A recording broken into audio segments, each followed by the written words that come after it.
I'm really grateful for this opportunity. I'm honored. I can't believe that they chose me for this position. My son being 1 in 4,000. What an honor. I know that our HR department never wants to see 4,000 applications again. It can only go to one, but to have it fall right here in Wisconsin. Here I have this opportunity to serve my country again, at first in the military, doing 6 years with the Air Force, and now again for the rest of my career as the National Parks photographer.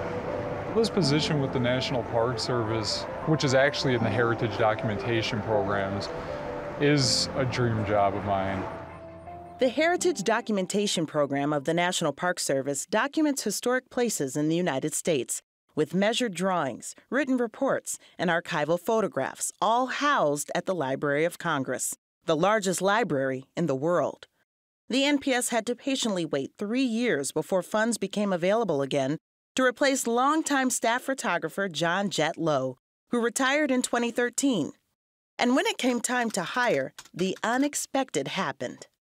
Somebody on one of the large format blogs saw this a job announcement, and they sent out a blog and said something to the effect of, "You can be the next Ansel Adams." Milwaukee native Jarob Ortiz is off and running in his new job that quickly sent him to Cape Hatteras National Seashore for 4 days.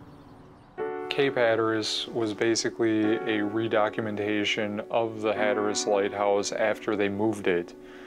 For those that don't know, Cape Hatteras is the tallest structure that's ever been moved, and they moved it back in 1999 because of erosion problems. And he spent 11 days photographing the isolation ward and baggage and dormitory building at Ellis Island. Ellis Island, that's a wild one. The area itself is so inspirational. You can feel the energy there, the historic energy from all the decades, everybody that came through there. But at the same time, it's a little bit daunting.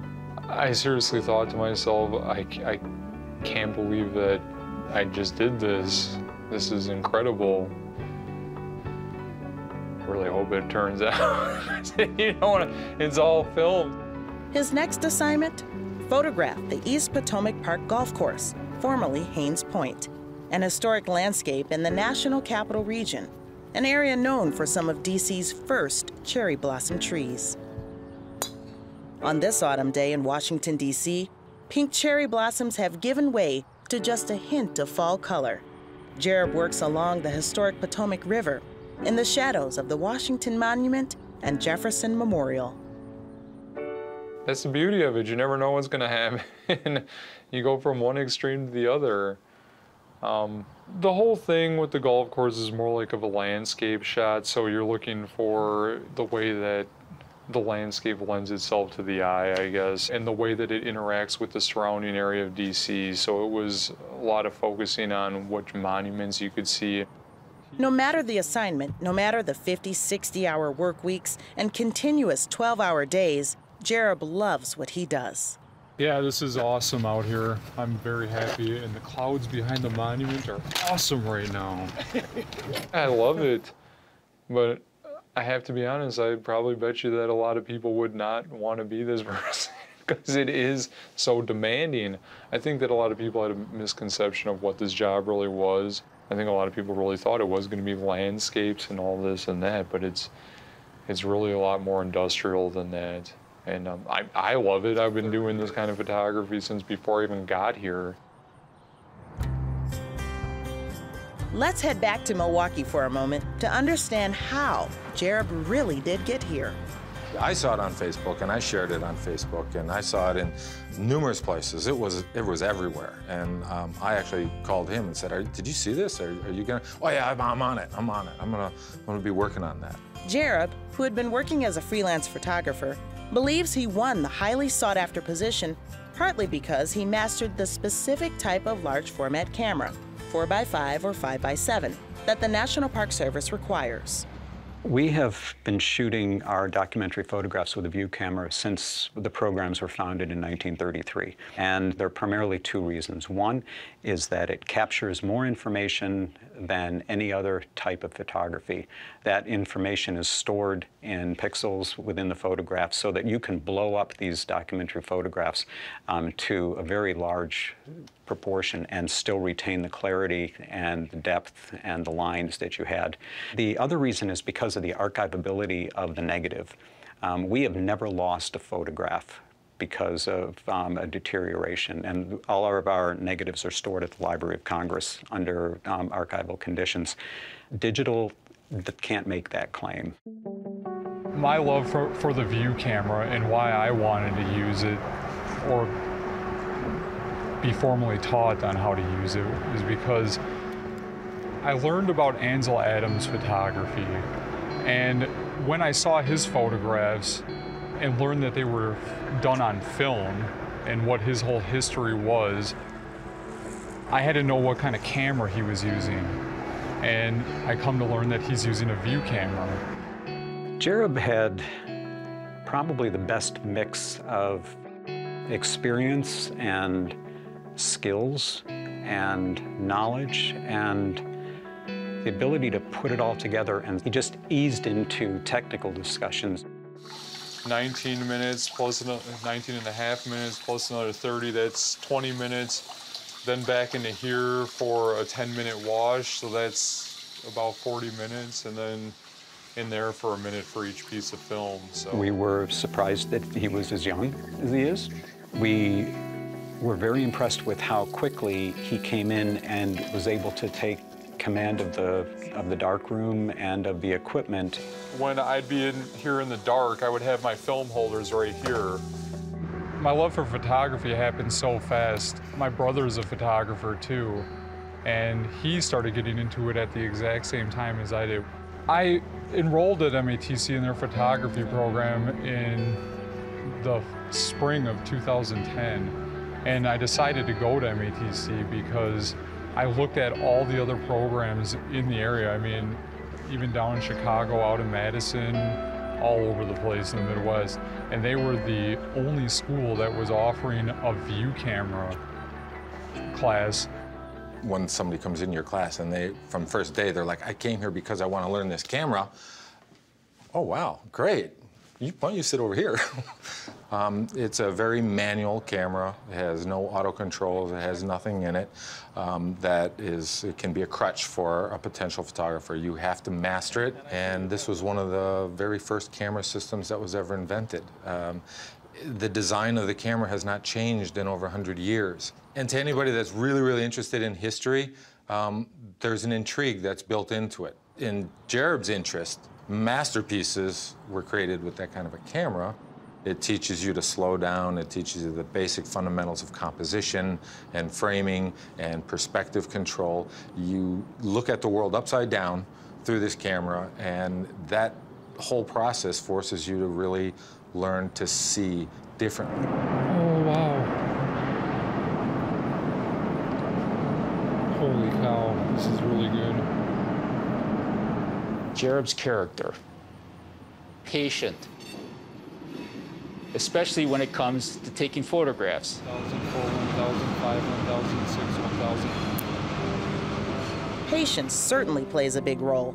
The tedious job of accurate measurements and attention to detail often lead to wait times of 45 minutes or longer before even taking the photograph. This is a picture-making camera. You control, you pre-produce, you plan, you have to have patience, you have to have dedication, and the work is put into the capture, to the taking of the photograph.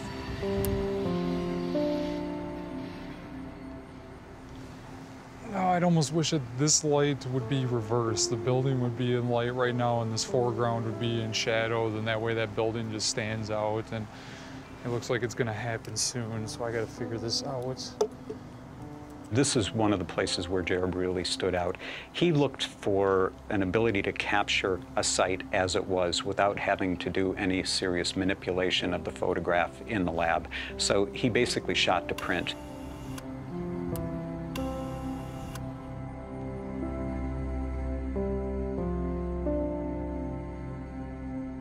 And then when he sent his portfolio in for us to review, it was clearly what we were looking for. The things that I like to photograph the most in Milwaukee are old architectural, or old industrial buildings, I should say. And you can look at them, these buildings, and see what drove this city at one point, what made this city great. My love for industrial photography is basically rooted with the car rides that my father used to take me on when I was younger. While working as a Milwaukee police officer, there'd be a number of times you would get dispatched to these businesses that were old buildings. I always found it interesting, just the history in general of the city of Milwaukee. This is where it all started for me. These are where I took my first photographs. You learn a lot of hard lessons, and there were a lot of times where I wanted to give up. In his second semester, he was going to drop out. He didn't have any money. He was like waiting for his VA, his GI Bill, and they were delaying, and there was some glitch with the paperwork. I sensed that this guy's he's just got he's got the desire and the passion. And I just said, how much you need? And I wrote him a check. And 2 months later, he came, pulled me aside, and he's like, here, I want to thank you. And I think that also was a bond. That was something that he didn't want to let me down. Or let down his family, to whom he is forever grateful.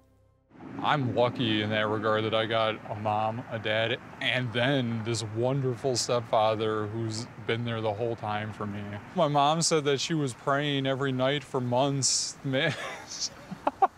So I know that she was really happy, and she was actually right there by me when I got the phone call.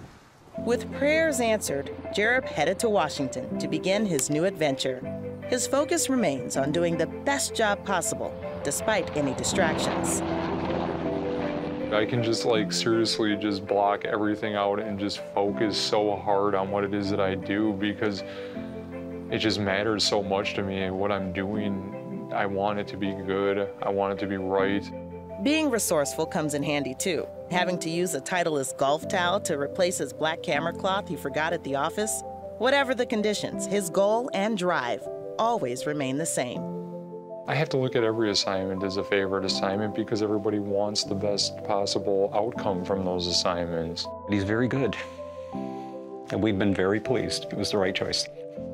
His photographs will eventually be archived in the Library of Congress. It's just amazing. Oh, and by the way, that's a place Jarob has yet to visit. I haven't had time for that.